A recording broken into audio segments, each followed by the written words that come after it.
Hey guys, thanks for listening in to my Tuesday morning rant. I'm sitting in a coffee shop, as you can see. It's probably pretty loud in the background, so hopefully you can hear me just fine. I'm not trying to imitate a CIA agent. This is actually my microphone hanging out of my ear here, so I just wanted to make sure you guys could hear me okay, and hopefully you can. Today I wanted to talk about stress. I get this a lot with people. People come in and they give me their kind of their reasons for coming in.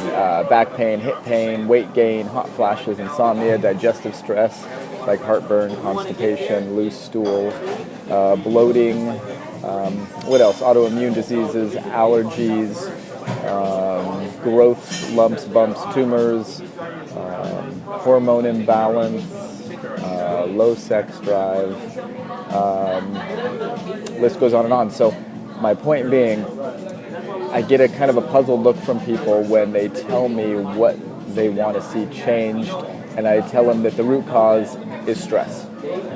Right away, most people think, okay, stress, that means emotional stress, right? Like the IRS, bills, person sitting next to you right now, your spouse, roommates, children, parents, distant cousins, barking dogs. Holy cow, I had a dog barking 2, 3 in the morning the other night. I tell you, I can turn into a crazy person from a barking dog at 2 in the morning. Those of you dog lovers, no offense, but don't let them bark near my house. I'm crazy at night. So anyhow, stress. We think of those things as stressful, but there's way more to stress than that. And so what I want to do is give you a breakdown of not so much what stress is. I'll just rattle them off. There's structural stresses, old injuries, new injuries, posture, all that kind of stuff. And then there's allergies and sensitivities. You guys all know about allergies right now. There's toxins in the environment and air. There's our food. There's all the electrical pollution like cell phones and wireless internet, alternating current, all that kind of stuff. So there's just lots of different things that stress our bodies out. But the idea of stress, I read a book called The Stress of Life by, I believe his name was Hans Seeley. And brilliant book, written a long time ago. I think some of my favorite books were written in the 20s and 30s. I think that's before everything became such a business. But basically what it's saying is, look, we have a stress system, and without stress we will die. It's how we adapt and deal with stress that matters most. And when people come in and they tell me their symptoms, what I'm basically trying to communicate to them is they are not adapting and dealing with stress the way they're meant to, and that's why their bodies are distorting and they feel tired and worn out, and a lot of times they look tired and worn out. So here's what happens. You have this fight or flight system, which means, let's say, you're out hunting or gathering and you come around a corner and there's a saber-toothed cat. For those of you who've never seen one, they're quite amazing looking creatures. I don't recommend you hang out and pet the thing. But anyway, you have two choices. You're going to fight it. You're going to pull out your spear, your sword, your dagger, your rock, or you're going to flight it, which means you're going to run up a tree or you're going to just outrun the thing. Either one of those things, for them to happen, you're going to have certain elements that kick in, like your blood pressure has to go up, your blood sugar has to go up, you have to have minerals present for muscles to contract. Some things are going to shut down. Your body's not going to really care about what you just had for lunch an hour ago if you're about to be lunch. Your immune system could care less about fighting a common cold or allergy or something like that, or infection, when you're about to be eaten by a saber-toothed cat, right? So you run, you fight, you flight, hopefully you live, and then you recover. And that's what sleeping and resting is for, right? To recover. So anyway, two problems with people I see nowadays: too much stress in and not enough recovery time. And since we're on the whole idea of analogies, my favorite one is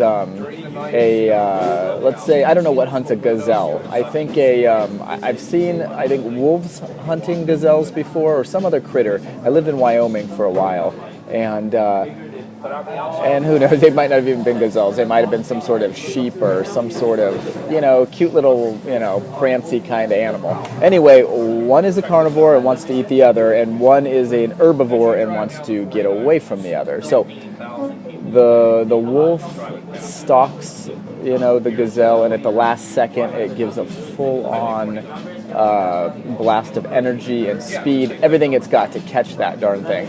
And one of two things is going to happen. It's either going to catch it or it's not going to catch it. And one of two things will happen for the gazelle. It'll either get caught and eaten or it will get away and live. But both of those creatures are going to do the same thing afterwards. They're going to go recover and rest. Okay, that was a very stressful experience for both of them, and now they have to recover so they could get up and do it again the next day.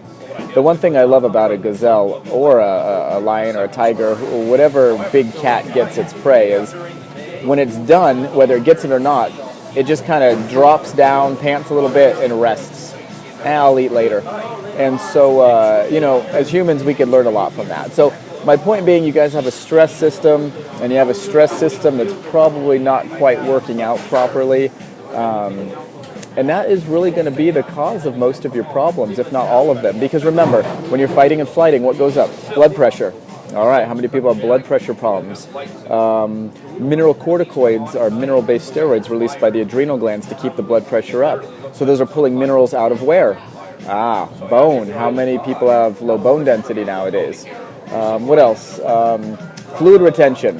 Where do you think all that fluid is going to stay if it can't get out of your body because you don't ever recover properly?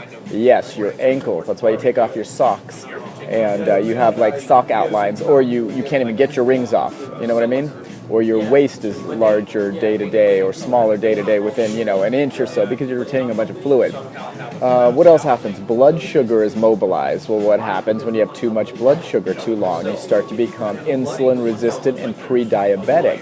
You start to stress your pancreas, which, by the way, also creates enzymes that help digest and also help eat up cancer cells. So I'm going to let you use your imagination what could happen if that system doesn't work right. What else? I told you all that muscle contraction, and quick sugar, so you got to break down your own muscle tissue for glucose since you have no oxygen being delivered to the muscle because you're fighting and flighting. We talked about your gut being turned down, digestion. Up to 75% of your blood leaves your gut to go fight or flight. So then you have a very low functioning gut. And last of all, your immune system's turned down because, remember, your body doesn't care about fighting infection when you're trying to become lunch for a saber-toothed cat. So my point being, you guys, it's all about the recovery.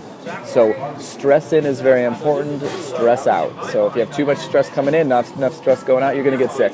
And so most people, when they come to my office, we try to slow the stresses down and increase the recovery because then you get less stress coming in, so to speak, more stress going out, which equates a net gain of health. Okay? So that's my, well anyway, so I'm supposed to be ranting about something. Yeah, well my rant really is that we are very misguided about what stress is. We think stresses are just emotional. We don't realize how stressful our environment is. And at the end of the day, most of us, I don't think really want to admit how stressed our bodies are because then that means we have to change. And holy cow, change is hard, you guys. In fact, we're doing a one-day retreat.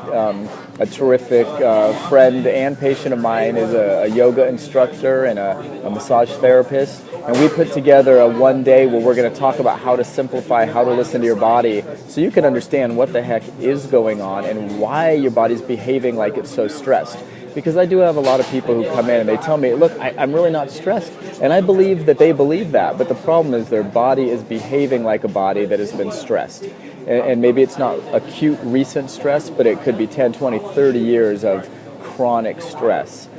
Stress in, not enough stress out. So anyway, we're going to talk about simplifying and increasing your recovery so you're not dependent on doctors and trainers and pills and potions and lotions, and that once in a while you can actually eat a refined carbohydrate and potentially even a cheeseburger and not gain 10 pounds. And I'll tell you, we laugh, but I know people that can eat. It's 3,500 calories to gain a pound of fat. I know people that will eat a 2,000 calorie cheeseburger and wake up the next day 2 pounds heavier. Well, obviously it's not all fat, but you get the idea. Like their bodies so overreact that they can't even have any fun. So I'm all about organic and grass-fed and healthy fats and minimizing grains, especially the refined ones and all that kind of stuff. But the reality is I'm human and I love food. So I want to learn how to minimize my stress in, maximize my stress out, so my net gain is working in my favor. So that's what I'm ranting about this Tuesday. Stress, people. If there's anything you could apply immediately, I just walked by the newspapers and saw the front pages, and it's just depressing, you guys. Try to stay out of the news and the media for a week or two, and just be reflective and prayerful, and just, thank God for the great lives we have here in America with all our freedoms. So God bless you all. I hope you're having a great day. I don't know if I ranted too much, but at least I wanted to help you understand what stress really is, because it's just getting out of control. People are just way too stressed out, and I hope that you can find some ways to take action against that stress. Be well, have a great day, and like always, please respond with your comments, your concerns. If you think I'm just a rambling fool, please tell me, because I appreciate those comments. All right, you guys, take it easy today, and I'll talk to you soon. Bye-bye.